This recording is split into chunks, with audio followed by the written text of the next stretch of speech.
تیرا عمل تیرے عقائد کی دلیل ہے اور تیرا ظاہر تیرے باطن کی علامت ہے۔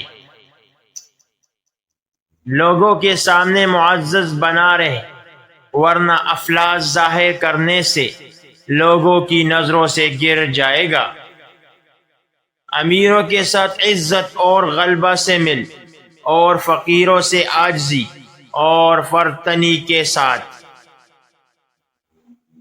اہل غفلت کے پاس بیٹھنا ہی تیری غفلت کی علامت ہے۔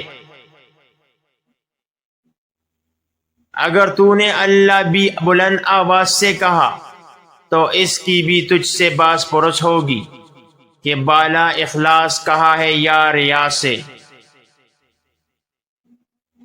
جب ذکر قلب میں جگہ پکڑتا ہے تو بندے کا اللہ تعالیٰ کو یاد رکھنا دائمی بن جاتا ہے، اگرچہ زبان بند رہے۔ ہنسنے والوں کے ساتھ ہنسنا مت کر، بلکہ رونے والوں کے ساتھ روتا رہا کر۔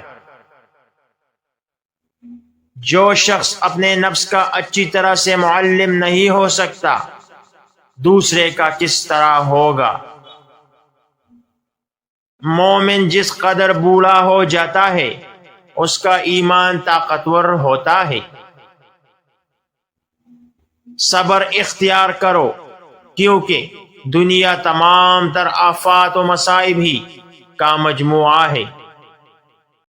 مجھے اس شخص پر تعجب ہے کہ جو لوگوں کی غیب جوئی میں مشغول ہے اور اپنے غیوب سے غافل ہے۔